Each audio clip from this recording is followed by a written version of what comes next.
So this, when Rachel said I must talk with you guys, I always get excited because what we see here and what we invest in is the future.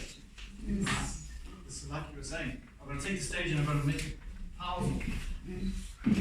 You guys are the future of this country, you know? And the great thing is that we live in a country that is diverse, meaning that there's the Zulu people and the Xhosa people, and the Pedis and the white people, the Mungus, and the Indians. But together we can do a beautiful thing. You know?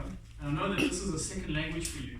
So that for me, I value the fact that you are learning a second language where you can add value within society in a second language. I mean, English is my first language. You know, and sadly I didn't learn much Zulu. But I do love the African languages and I love the African people. And that's why I'm still here. And that's why we as a company invest money so that you guys have a better opportunity to be the leaders in the future. And a lot of you guys are leaders already where you are. So my story today is called the Gama Gama story. Because that's about a name. And I'm hoping that your name can fit into the story. But the real name, the real story is about a frog. So what's the Zulu? So you can teach me some Zulu now. What's the Zulu word for frog? Sele. So what we have to be careful of, now that you've got something, right? You pay nothing for it, you come here, you celebrate, we're celebrating now about something that you've worked through. You've gained skills in English, and you're slightly more empowered, hey? Right. But what we mustn't become is the sele. Because what happens in society is that we're pulled by many things. We've got Julius Malema shouting that he wants his land back. You know? We've got the ANC saying they want something. You know? And the IFP wants something else. And King Goodwill wants his kingdom back. You know? Everybody wants some land. Yes. But that's not the answer. Because like you were saying, we have a seed inside of us. And the grass is always greener where you water it. So where you are in your community is the place that you must be adding the value. And you have to take hold of this. Because if you don't, you become like the sele. When you put a sele in a pot, and you let it swim around, and then you start heating it up. You know, you put a fire underneath. And it starts getting hotter. The sele doesn't understand that it's getting hotter. It just gets hotter and hotter and hotter. Until it dies. And that's not how we must be. When things start getting hotter, we must come back to what the hope is that you have. And I can't say that there are jobs at the moment. The economy is in a terrible place. But we do have one hope that we can cling to. And I'm a Christian. I cling to Jesus. You know? He is the reason that I'm still here. He's the reason why I'm sitting in the position that I am here now. And a lot of the ladies here too. You know? I cling to him. Why? Because when I'm in the pot and things are starting to get hot, I don't get on an aeroplane and go back to my homeland in the Netherlands. You know? Why? Because I'm here to be a light.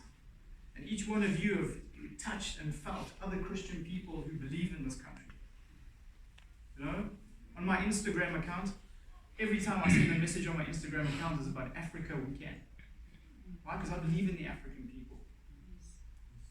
You know, and it's time for the African people to take hold of that.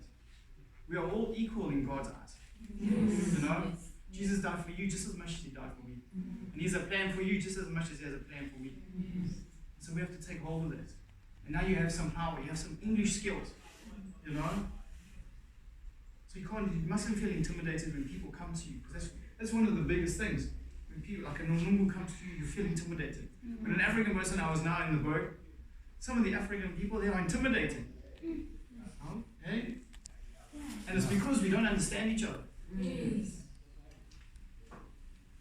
And so the best thing for you guys now is not to be the Isele. Put your name in the story. When things start getting hot, you cling to Jesus and you stand for what's right. Okay? And make a difference. Start where you are. Because you water the garden where you live. So you start there. By being somebody who stands up in your community.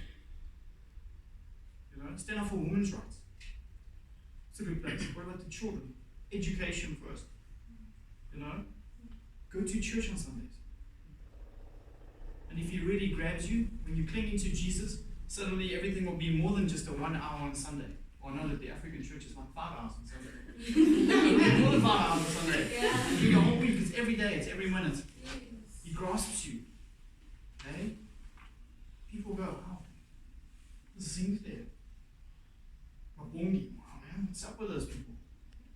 Okay? It's because the light starts shining from inside of them. And that's why I'm saying that you must connect with the local church.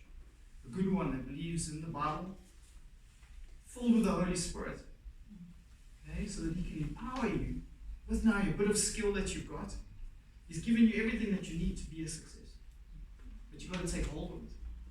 You've got to step out of that pot before it gets too hot and we all die.